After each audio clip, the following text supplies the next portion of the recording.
The Divine and Grand Mahakun 2025 is indeed a cherished blessing for all of us, and therefore we say Sarva Siddhi Prada Kumbha.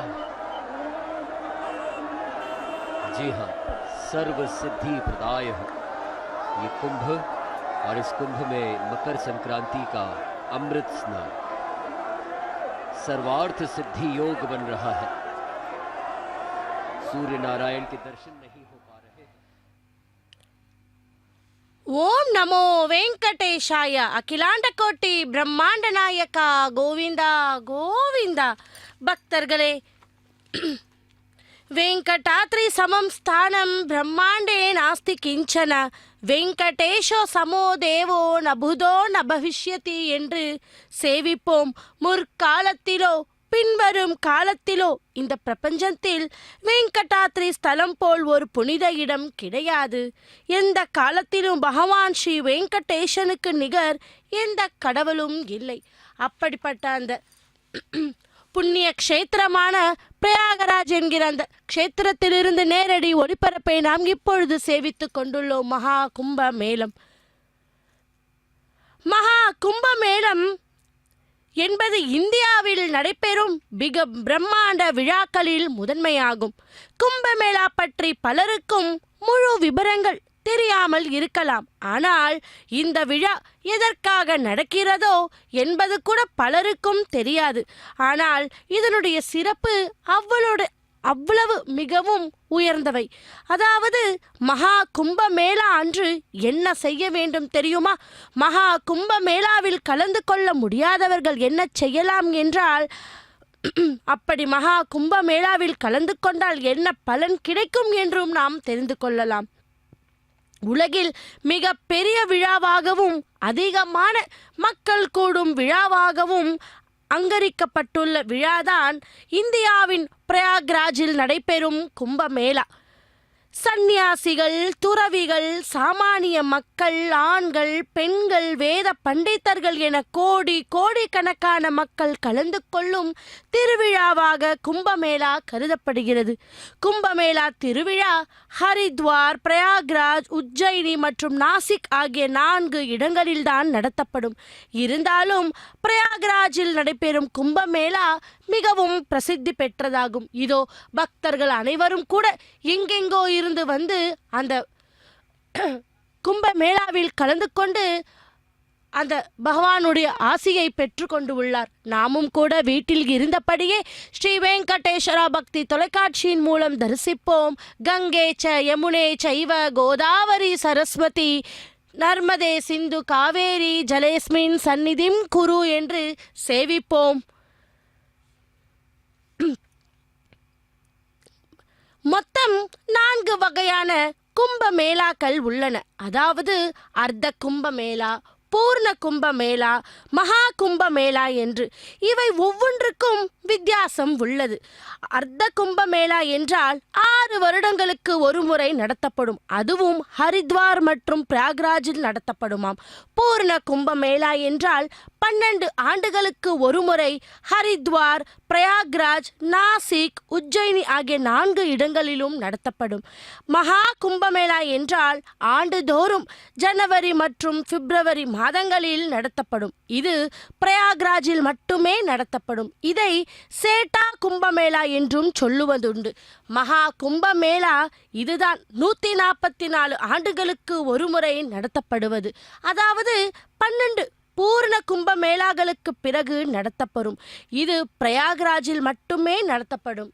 அப்படி அமிர்தத்தை பெறுவதற்காக தேவர்களும் அசுரர்களும் பார்க்கடலை கடைந்த போது பல்வேறு தெய்வீக தன்மை கொண்ட பொருட்களை தொடர்ந்து அமிர்தம் கிடைத்ததாம். அது அசுரர்களுக்கு கிடைத்துவிடக் கூடாது என்பதற்காக மகாவிஷ்ணு மோகினி அவதாரம் எடுத்து அமிர்த கலசத்தை கும்பம் எடுத்து சென்றாராம். அப்போது அமிர்தத்தின் சில துளிகள் பூமியில் சிந்தி அவைகள் ஹரித்வார், பிரயாக்ராஜ், உஜ்ஜயினி, காசி ஆகிய 4 புனித நகரங்கள் தோன்றிய.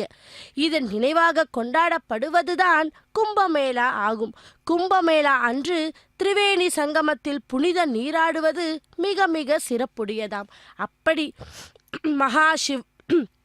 மகர சங்கராந்தி துவங்கி மகா சிவராத்திரி வரையிலான 44 நாட்கள் இந்த மகா கும்பமேளா நடத்தப்படும். நவ கிரகங்களில் சில குறிப்பிட்ட சுப கிரகங்கள், நட்சத்திரங்கள் ஒரே நாளில் ஒரே நேர்கோட்டில் இணையும் நாளிலேதான் இந்த மகா கும்பமேளா நடத்தப்படும்.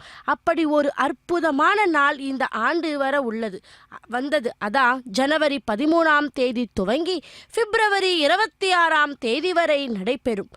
மகா கும்பமேளாவின் போது கங்கை, யமுனா, சரஸ்வதி ஆகிய 3 நதிகள் சங்கமிக்கும் திரிவேணி சங்கமத்தில் புனித நீராடினால் அனைத்து விதமான பாவங்களும் நீங்கும், மோட்சம் கிடைக்கும் என்பது நம்பிக்கை. அப்படி மகா கும்பமேளாவின் போது பலவிதமான சடங்குகள் நடத்தப்படும். யானைகள், குதிரைகள், ரதங்கள், மின்னும் வாள்கள் ஆகியவற்றுக்கு பூஜை செய்து ஊர்வலமாக எடுத்துச் செல்வார்கள்.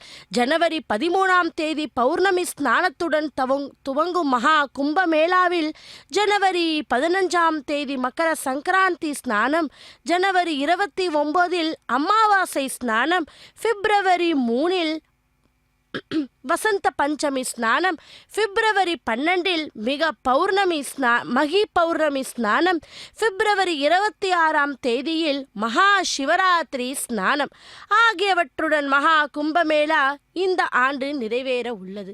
பக்தர்களே, இதோ நாம் இப்பொழுது சேவித்துக் கொண்டிருப்பது மகா கும்பமேளா தரிசனம். இதோ பக்தர்கள் அனைவரும் கூட்டமாக அதோ அங்கே சென்று அந்த மகா கும்பமேளாவில் கலந்து கொண்டுள்ளார்கள். நாமும் கூட வீட்டில் இருந்தபடியே சம்போ சங்கரா ஹரஹர மகாதேவ் என்று அந்த மகாதேவனை சேவிப்போம். பிரயாகராஜா திரையின் வழியே ஸ்ரீ வெங்கடேஸ்வரா பக்தி தொலைக்காட்சியின் மூலம் சேவிப்போம் அந்த மகாதேவனை.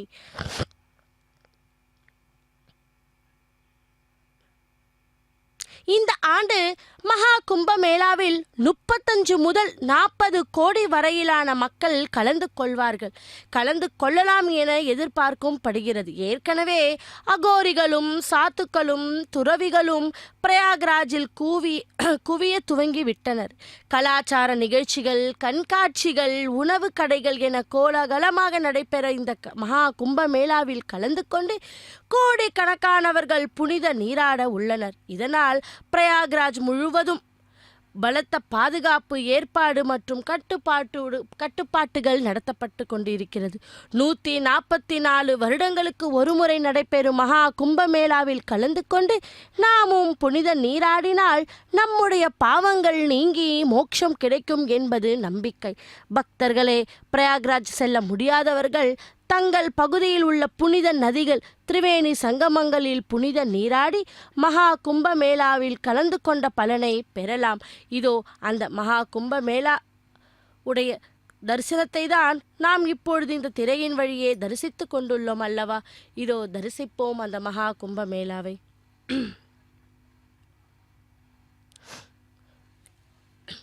கங்கா, யமுனா, சரஸ்வதி என்று நாம் பார்த்தோம் அல்லவா? அப்படி கங்கா, இந்து மதத்தில் கங்கை ஆறு மிகவும் புனிதமாக கருதப்படுகிறது. இந்த ஆறு இந்துக்களால் கடவுளாக போற்றப்படுகிறது. கங்கையில் குளித்தால் செய்த பாவங்கள் எல்லாம் விலகிவிடும் என்பது இந்துக்களின் நம்பிக்கை. நாட்டின் பல பகுதிகளில் இருந்து வரும் இந்துக்கள் இறந்து போன தங்கள் உறவினர்களின் சாம்பலை கங்கையில் கரைக்கின்றனர். இதனால் இறந்தவர் சொர்க்கத்தை அடைவார் என்பது நம்பிக்கையாகும். அப்படி ரிஷிகேஷ், ஹரித்வார், அலகாபாத், காசி போன்ற முக்கியமான இந்து தலங்கள் கங்கை ஆற்றின் கரையிலேயே அமைந்துள்ளன. இந்து சமய நூல்களின்படி கங்கைக்கு எண்ணற்ற குண நலன்களும் பல கதைகளும் வழங்கப்படுகின்றன. இவை ஒன்றுக்கொன்று முறையானவை. கங்கையை சிவபெருமானின் மனைவி என்றும் முருகனின் வளர்ப்பு தாய் என சைவ சமயம் கூறுகிறது. இதிகாசமான மகாபாரதம் கங்கையின் பீஷ்மரின் தாயென கூறுகிறதாம். அப்படி அந்த கங்கா தேவி தேவலோகத்தில் மந்தாங்கினி என்று அறியப்படுகிறார். பகீரதன் தவத்திற்கு மகிழ்ந்து பூலோகத்திற்கு வந்தமையால் பாகீரதி எனவும் வழங்கப்படுகிறார். சைவ சமயத்தில் கங்காதேவிக்கு பல பெயர்கள் உள்ளன. என்னென்ன தெரியுமா?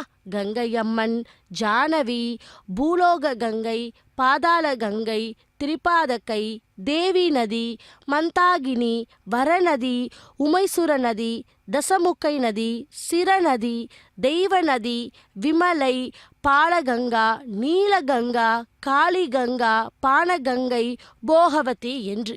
அப்படி அந்த கங்கையை நாமும் கூட சேவிப்போம். கங்கை சிவனுடைய மனைவி என்பதால் தலையில் பிறை சூடி நெற்றி கண்ணுடன் காட்சியளிக்கிறார். வெந்நீர் ஆடை உடுத்தி வெண் தாமரையில் வீற்றிருக்கும் தேவி 4 கரங்களையும் அதில் 3 கைகளில் அபயவரத ஹஸ்த முத்திரைகளையும் 12 கைகளில் தாமரையும் பெற்று குடமேந்தி இருக்கிறார். இவருடைய வாகனமாக முதலையும் உள்ளதாம். ஆதிசக்தி தாக்ஷணாயனாக அவதாரம் எடுத்து தக்ஷனின் யாகத்தில் விழுந்து மாய்ந்தாரல்லவா? அவருடைய பூத உடலை எடுத்து திரிந்த சிவபெருமானை நிலை கொள்ளச் செய்ய திருமால் அந்த உடலை சக்கராயுதத்தினால் சிதைத்தாராம். அவ்வாறு சிதைக்கப்பட்ட தக்ஷணாயனன் உடல் பாகங்களில் ஒன்றுதான் பர்வதராஜனின் எல்லையில் இருந்ததாம். அதை அரக்கர்களிடம் இருந்து காக்க பர்வதராஜன் போராடும் பொழுது அவரின் மகளான கங்கையும் துணை புரிந்தார். இதனால் சிவபெருமான் கங்கைக்கு நதியாக மாறும் பொழுது புண்ணியம் மிகுந்த நதியாக இருப்பிடமா என்று வரம் அளித்தாராம். கங்கைக்கு சிவபெருமானின் மீது காதல் வந்தது. அதை சிவபெருமானிடம் கூறிய பொழுது தாட்சிணாயனை பிரிந்த சோகத்தில் இருப்பதால் மறந்து விட்டாராம். அப்படி சிவபெருமானின் வரத்தினால் புண்ணியமான நதியாக இருந்த கங்கையை அரக்கர்களால் கலங்கப்பட்ட தேவலோகத்தின் பாவைகளை நீக்க பிரம்மாவும் இந்திரனும் தேவலோகத்திற்கு அழைத்து சென்றனராம். தேவலோகம் புண்ணியம் அடைந்தது. இருப்பினும் சிவபெருமானின் மீது கொண்ட காதலால் கங்கை வருத்தத்துடன் இருந்தாராம். பக்தர்களே, இதோ நாம் இந்த காசி புண்ணிய க்ஷேத்திரத்தை தான் இப்பொழுது நாம் சேவித்து கொண்டிருக்கிறோம். அங்கிருந்து நேரடி ஒளிபரப்பில் மகா கும்பமேளத்தை நாம் சேவிப்போம். அந்த மகாதேவனுடைய திருவருளையும் பெறுவோம். மிருத்யுஞ்சயாய என்று அந்த ஸ்லோகத்தையும் நாம் ஜபித்து கொண்டே இந்த மகா கும்பமேளா தரிசனத்தையும் நாம் செய்வோம். சூரிய குலத்து தோன்றலாகிய திலீபன் என்பவனின் மகன்தான் பகீரதன்.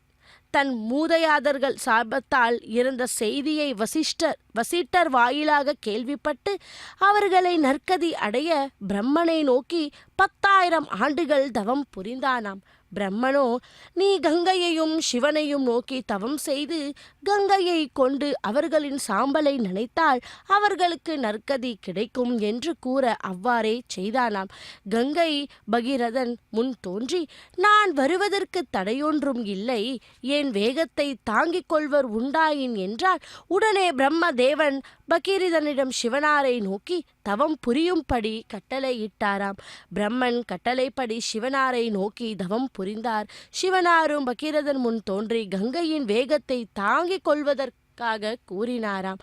தேவலோகத்திலிருந்து மிகவும் வேகத்துடன் சிவபெருமானையும் அழைத்து கொண்டு பாதாள லோகம் செல்ல கங்கை தீர்மானித்தாள். அதனை உணர்ந்த சிவபெருமான் கங்கையை சடாமுடியில் பிடித்தாராம். கங்கையின் ஆணவம் தீரும் வரை பூலோகத்தில் அவளை விட இயலாது என்று கூறினாராம். கங்கை சிவபெருமானின் சடாமுடியில் மோகம் கொண்டு அங்கேயே சுற்றி வந்தாளாம். அதனால் கவலையுற்ற பகீரதன் மீண்டும் கடுந்தவம் இயற்றி சிவபெருமானின் மனம் குளிரும்படி செய்தானாம். சிவபெருமானும் கங்கையை பிந்து சரஸ் மலையில் பாயச் செய்தாராம். கங்கை பகீரதனின் வேண்டுகோளின்படி அவனுடைய முன்னோர்களை நற்கதி அடையும்படியும் செய்தாலாம். பக்தர்களே, அப்படிப்பட்ட அந்த கங்கா நதியை சேவிப்போம். கங்கை ச யமுனே சைவ கோதாவரி சரஸ்வதி காவேரி ஜலேஸ்மின் சந்நிதிம் குரு என்று அந்த கங்காயை நமஹா, யமுனாயை நமஹா என்று, சரஸ்வதியை நமஹா என்று அந்த 3 நதிகளையும் நாம் அந்த பெயரை கூறினாலே நம்முடைய பாவங்கள் அனைத்தும் போகும் என்பது ஐதீகம். அப்படிப்பட்ட அந்த கங்கா, யமுனா, சரஸ்வதியை தான் இப்பொழுது நாம் இந்த காசி க்ஷேத்திரத்தில் சேவித்து கொண்டுள்ளோம் இந்த ஸ்ரீ வெங்கடேஸ்வரா பக்தி தொலைக்காட்சியின் மூலம். சிவபெருமான் கங்கா தேவியின் பரம்பரை பற்றி சிவருத்ர புராணத்தில் கூறுகிறார். என்ன தெரியுமா? சிவபெருமான் கங்கா தேவிக்கு வீரபத்ரர் என்ற மகன் பிறந்தார். வீரபத்ரனுக்கு கங்கை வீரன், கங்கை வீரேஸ்வரர் என்ற பெயரும் உண்டு. அவருக்கு திருமண வயது வந்ததும் சிவபெருமான் இந்திரனை அழைத்து பெண் பார்க்கும்படி கூறினார். அவர் ஈழநாட்டு மன்னன் ராமராசர் மகளான இளவரசி கயல்மணி தேவியை வீரபத்திரனுக்கு ஏற்ற மணமகள் என்பதையும் அறிந்தார். ராமராசர் சம்மதத்துடன் வீரபத்ரன் கயல்மணி திருமணம் நடந்தது. அவர்களுக்கு சிவருத்ரன் என்ற ஆண் குழந்தையும் பிறந்தது. भव्य हम एक महाकुंभ में जो आए हैं, बहुत अच्छा हमको लग रहा है। और स्नान करके तन को पवित्र तो सभी लोग करते हैं। ये पर्व है आत्मा को, मन को पवित्र करने का, और इसी उद्देश्य से हम यहाँ पे आए हैं कि हम हमारी आत्मा को, हमारे मन को पवित्र करके और प्रभु के शरण में होते हुए, उनका नाम लेते हुए आगे का जीवन बिताएं और सभी भक्तों की सारी मनोकामनाएं पूर्ण हो यहाँ से। इसी के साथ ही हम यहाँ पे जय गंगा मैया की जय गंगा मैया।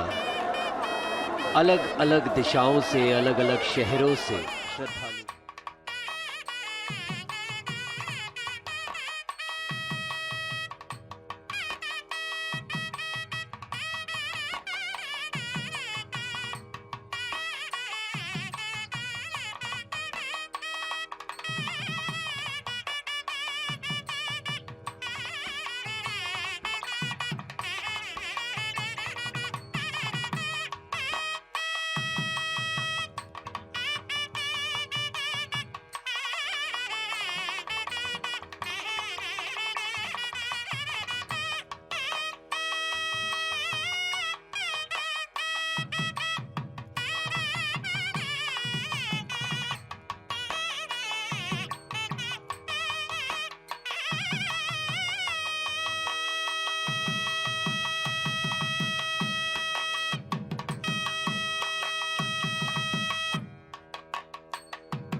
गंगायै नमः।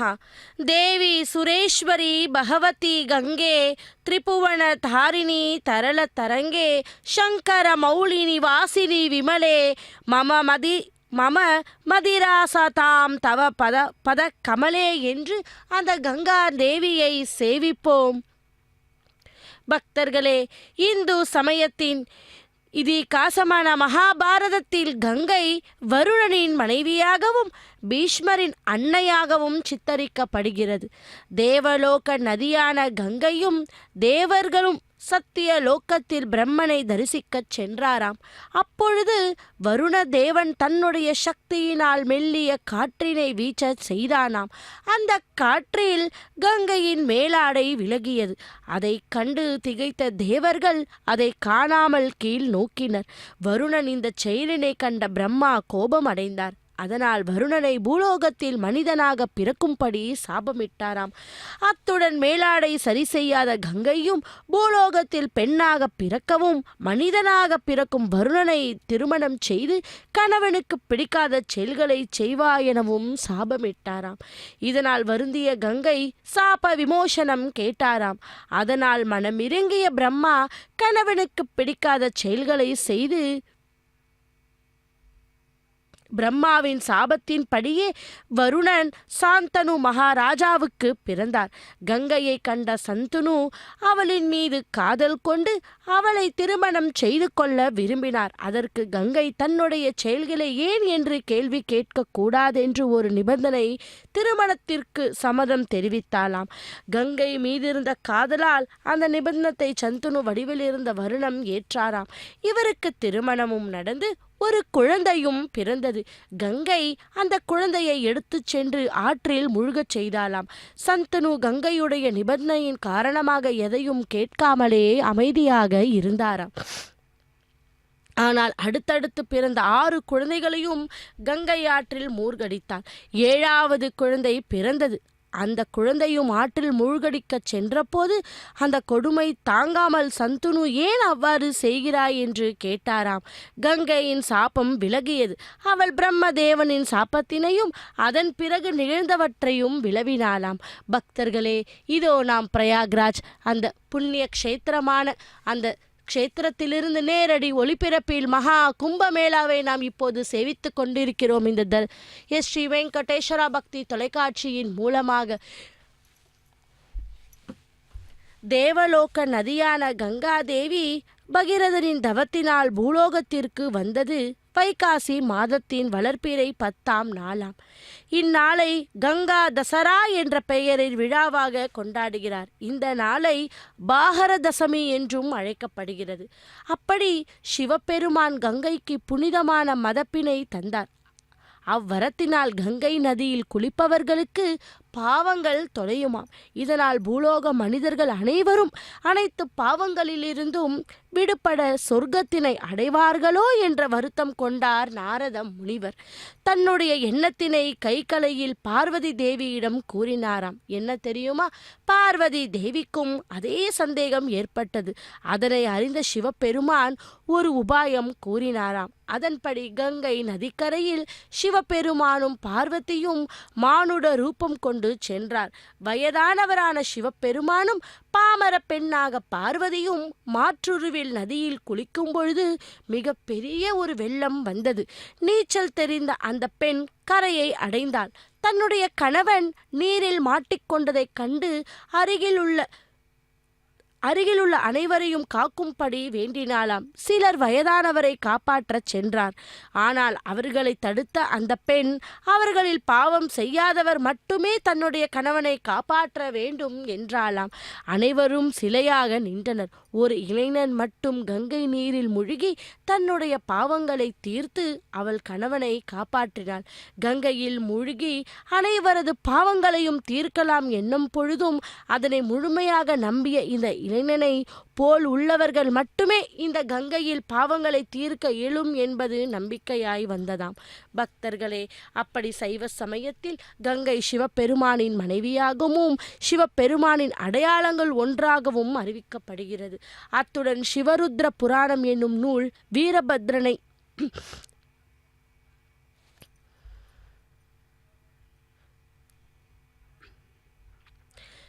கங்கையை அம்மனாக வழிபடுவதில் இந்தியாவில் கங்கையம்மன் என்ற பெயரால் வணங்கப்படுகிறார் அல்லவா? தமிழ்நாட்டில் கங்கையம்மன், கங்காதேவி என்னும் பெயர்களும் பரவலாக உள்ளது. அப்படி திருச்சிராப்பள்ளி காசி விஸ்வநாதர் கோயில், காசி விஸ்வநாதர் மூலவருக்கு இடப்பக்கம் கங்காதேவி விக்கிரகம் உள்ளது. இங்கு கங்காதேவிக்கு காவேரி நீரால் அபிஷேகம் செய்யப்படுகிறது. அப்படி அந்த கங்கா நதி என்பது மிகவும் புண்ணியமான ஒரு தீர்த்தமாகவும் கருதப்படுகிறது. பக்தர்களே, அப்படிப்பட்ட அந்த கங்கா தேவியை தான் இதோ நாம் இப்பொழுது கங்கா நதியை தான் சேவித்து கொண்டுள்ளோம். கங்காயை நமஹா, கங்காயை நமஹா என்று அந்த கங்கா தேவியை சேவிப்போம். காசி என்பது மிகவும் புண்ணியமான க்ஷேத்திரம்.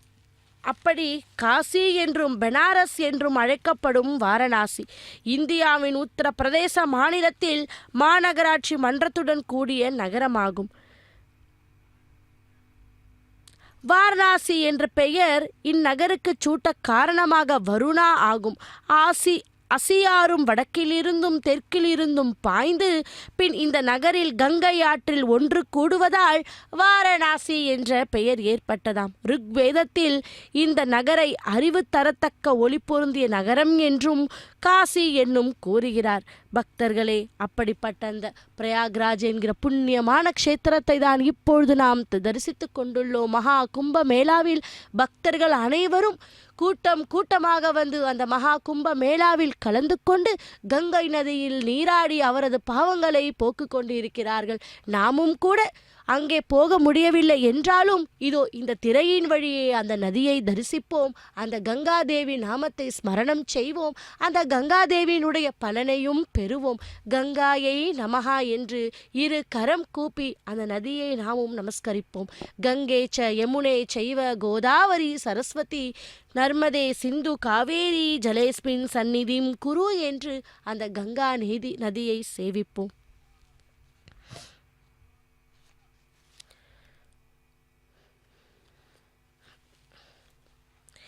எட்டாம் நூற்றாண்டில் வாழ்ந்த ஆதிசங்கரர் வாரணாசியில் சிவ வழிபாட்டை நிலைநாட்டினார்.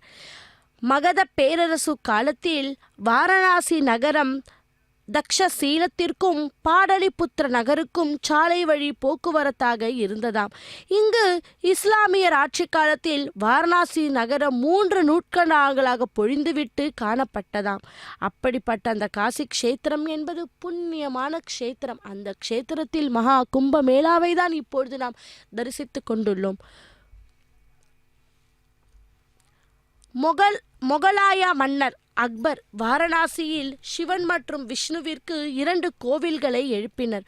பூனே மன்னர் அன்னபூரணி கோயிலையும் அக்பரி பாலத்தையும் கட்டினார்.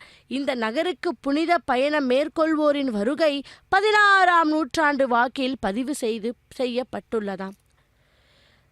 தச அஸ்வமே தப்படித்துறை அருகே காசி விஸ்வநாதர் கோயில் அமைந்துள்ளது. இந்த கோயிலின் சிவலிங்கத்திற்கு கங்கை நீரால் அபிஷேகம் செய்வது மிகவும் சிறப்பு. இந்த கோவிலில் உள்ள அன்னபூரணி சன்னிதானம் சிறப்பு பெற்றது. இந்த கோவிலில் 1785இல் இந்தோர் ராசியத்தின் ராணி அகல்யா பாயினால் புதிதாக கட்டப்பட்டது. காசி விஸ்வநாதர் கோயிலுக்கு செல்லும் வழியில் வலப்புறம் அன்னபூரணா கோயிலும் அமைந்துள்ளது. அதையும் நாம் தரிசிப்போம். அந்த காஷியில் சூரிய வம்சத்தில் தோன்றிய மன்னன் சகரன், அவன் அஸ்வமேத யாகம் செய்தான். இதனால் இந்திரன் தனது பதவி பறிபோய்விடும் என பயந்து அஸ்வமேத யாக குதிரையை திருடி இமாலயத்தில் கடும் தவமற்றி வந்த கபிலர் என்ற மகாமுனியின் ஆசிரமத்தில் கட்டி வைத்து விட்டானாம். குதிரையை தேடி வந்த சகரனின் புதல்வர்கள் முனிவரை துன்புறுத்தினர். இதனால் கோபம் கொண்ட முனிவர் ராசகுமாரர்களையும் அவர்களுடன் வந்த அனைவரையும் தனது கோப பார்வையால் எரித்து சாம்பலாக்கி விட்டனர். தனது பிள்ளைகள் அனைவரும் ஒட்டு மொத்தமாக இறந்து விட்டதனால் மாமுடைந்த சகர மன்னன் தனது பேரன் அம்சுமான் என்பவனுக்கு முடிச்சூட்டி விட்டு கானகம் சென்று தவம் செய்து முக்தி அடைந்தானாம். ஆனால் முனிவரின் கோப பார்வையால் இறந்த இளவரசர்கள் யாரும் முக்தி அடையவில்லை. அம்சுமானின் அரண்மனைக்கு வந்த மகான்கள் அனைவரும் சகரரின் புத்திரர்கள் நற்கதி அடைய வேண்டுமானால் எரிந்து போன அவர்களின் சாபம் சாம்பல் மீது தேவர்களின் உலகில் பாய்ந்து செல்லும் கங்கையின் நீரை தெளித்தால் மட்டும் சாப விமோக்ஷனம் பெற்று நற்கதி அடைய முடியும் என்று கருதுகிறார்கள். கங்கையை பூமிக்கு கொண்டு வர அம்சுமானால் முடியவில்லை. அவனது மகான் அசமஞ்சனாலும் முடியவில்லை. ஆனால் அசமஞ்சனின் மைந்தன் பகீரதன் தனது முன்னோர்களின் ஆன்மாக்கள் முக்தியடைய கங்கையை பூமிக்கு கொண்டு வர வேண்டி கடுந்தவம் செய்தானாம். அவனது தவத்தை ஏற்ற கங்கா தேவியும் பூமிக்கு வர சம்மதித்தாள். சிவபெருமான் தனது திருமுடியில் கங்கையை விழச் செய்து பின் பூமியில் நதியாக ஓடச் செய்தார். இவ்வாறு ஓடிய கங்கை நதியில் பகீரதனின் முன்னோர்களின் அஸ்திகள் கரைக்கப்பட்டன. இதனால் அவர்கள் முக்தி பெற்றனர். அன்றிலிருந்து கங்கையில் அஸ்தியை கரைத்து முன்னோர்களின் ஆன்மாக்களை முக்தியடைய செய்ய வருகின்றனர். இதுவே காசியின் சிறப்பு ஆகும்.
ஹர ஹர மகாதேவ் சம்போ சங்கரா, ஹர ஹர மகாதேவ் சம்போ சங்கரா.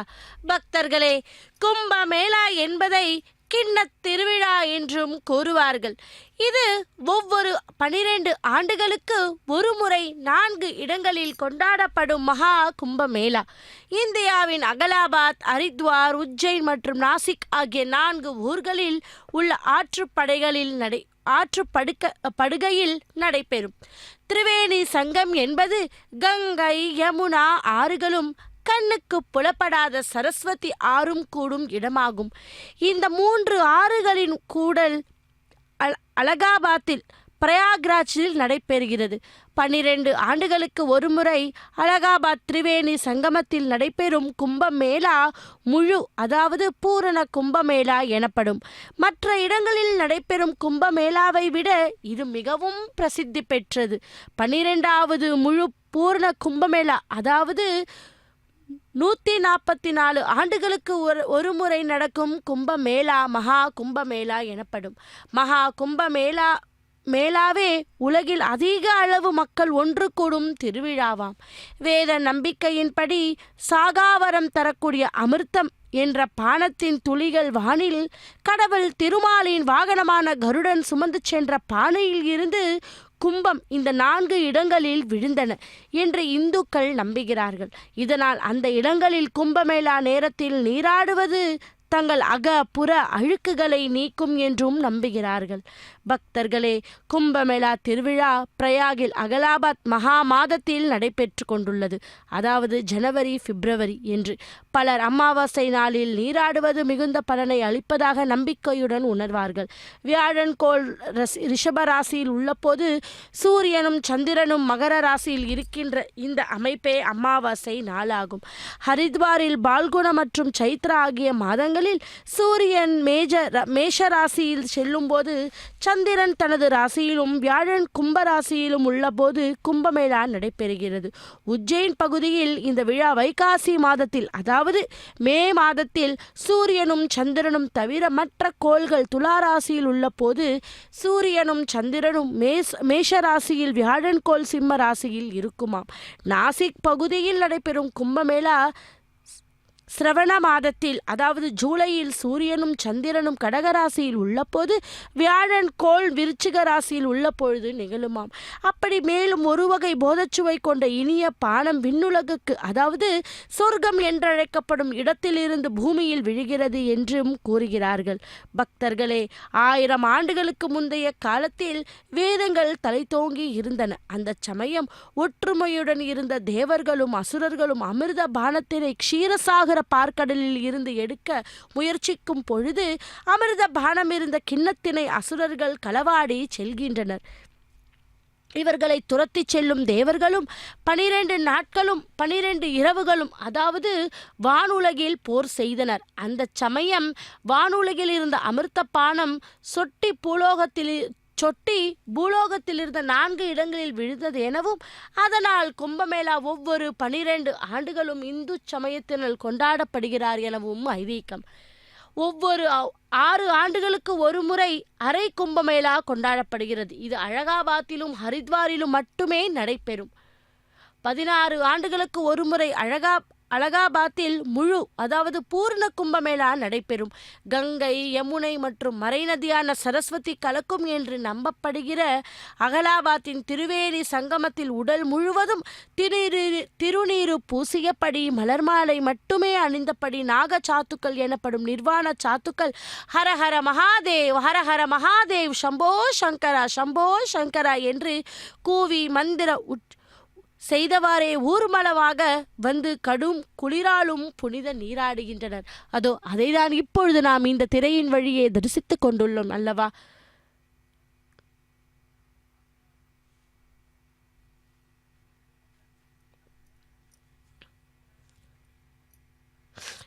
அப்படிப்பட்ட அந்த கும்பமேளாவை இப்பொழுது நாம் இதோ இந்த திரையின் வழியே தரிசித்து கொண்டு இதோ கங்கா, யமுனா, சரஸ்வதி அந்த நதிகளையும் நாம் சேவிப்போம். கங்கையை நமஹா, யமுனாயை நமஹா, சரஸ்வதியை நமஹா என்று அந்த நாமத்துடன் கூறினோமானால் நாம் அந்த நீராடுவதற்கு சமம் என்றும் கூட ஐதீகம். அப்படி நாம் அங்கு சென்று அங்கே அந்த கும்பமேளாவில் கலந்து கொள்ள முடியவில்லை என்றாலும் கூட இதோ இங்கிருந்து வீட்டில் இருந்தபடியே அந்த நதியினுடைய ஸ்மரணத்தை செய்தோமானால் நிச்சயமாக அந்த மகாதேவன் நமக்கு அருள் செய்வார் என்பதும் ஐதீகம். பக்தர்களே, இதோ புண்ணிய க்ஷேத்திரத்திலிருந்து நேரடி ஒளிபரப்பில் சேவித்து கொண்டுள்ளோம் மகா கும்பமேளா. புனித நதிகளின் கதைகளை நீங்கள் கேட்டீர்கள். அப்படி கங்கா, யமுனா மற்றும் சரஸ்வதி நதிகள் இந்த உலகத்தில் உள்ள மிக புனிதமாக நதிகளாக கருதப்படுகிறது. கங்கா மற்றும் யமுனா நதிகளின் கதைகளை நீங்கள் அறிந்தீர்கள். ஆனால் தொலைந்து போன சரஸ்வதி நதிக்கு பின்னால் இருக்கும் கதையை பற்றி நாம் கேட்டிருப்போமோ? அல்லவா? அப்படி கண்டிப்பாக அதனால் தொலைந்து போன நீளமான சரஸ்வதி நதியை பற்றியும் நாம் தெரிந்து கொள்ளலாம். பக்தர்களே, அது எப்படி பூமியை விட்டு மறைந்து போனது என்பதை பற்றியும் நாம் இப்பொழுது பார்க்கலாம். 10,000 ஆண்டுகளுக்கு முன்பு இமயமலையில் இருந்து பலம் பொருந்திய நதிகள் கீழே விழுந்தோடிய போது தற்போது பாலை வனமாக இருக்கும் இடங்கள் பச்சை பசுமையுடன் வளமையாக இருந்துள்ளது என அறிஞர்கள் கூறுகிறார்கள். விவசாயம் மற்றும் உயிர் வாழ்வதற்கு அளவுக்கு அதிகமான நீரை அளித்த நதிகளால் ஒன்றுதான் நம் சரஸ்வதி. ஆனால் 6,000 ஆண்டுகளுக்கு பிறகு திடீரென இந்த சரஸ்வதி நதி வற்றி போனதாம். இந்த வட்டாரத்தில் பாய்ந்தோடிய பல நதிகளும் தன் இயல்பை மீறி வற்றியது. அதனால் மேற்கு ராஜஸ்தான் பகுதியே பயனற்ற பாலை வனமாக மாறியது. ராமர் தனது அவதாரத்தை எப்படி முடித்தார் என்பது தெரியுமா? இண்டஸ் நதியை விட மிகப்பெரிய நதியாக இருந்திருக்கிறது சரஸ்வதி நதி. இந்த வட்டாரத்தில் வாழ்ந்த மக்களின் உயிர் நாடியாக விளங்கியது இந்த நதி என பண்டைய கால வேதங்கள் புகழ்ந்து பாடியுள்ளது. அகடாபாத் பிரயாகில் 3 புனிதமான நதிகள் சங்கமமாகிறது. அதில் ஒன்றுதான் சரஸ்வதி நதி. ஆனால் தற்போது இருந்த தடமே தெரியாமல் இந்த பலம் பொருந்திய நதி காணாமல் போனது ஏன் தெரியுமா? இந்தியாவில் பலருக்கும் தெரியாத மிகப்பெரிய ஒரு சுவாரஸ்யமான கதையும் உள்ளது. சரஸ்வதி நதி பற்றியும் அதன் மறைவை பற்றியும் விஷயங்களை தெரிந்து கொள்ளலாம். பக்தர்களே, இன்னும் இந்த பூமியில் சரஸ்வதி நதி உள்ளது. ஆனால் பூமிக்கு அடியில் மறைந்திருக்கிறது என பரவலாக நம்பப்படுகிறது. இந்த தொலைந்த நதியின் தடத்தை கண்டுபிடித்த சில அறிஞர்கள் தார் பாலைவனத்தின் மணலுக்கு அடியில் வறண்ட நிலையில் உள்ளது என கூறுகிறார். தால் பாலைவனத்தில் 3500 வருட பழமையாக தொன்மை வாய்ந்த மிகப்பெரிய பாதையும் ஒன்று உள்ளது.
ननाथो ननाथः सदा वेङ्कटेशं स्मरामि स्मरामि।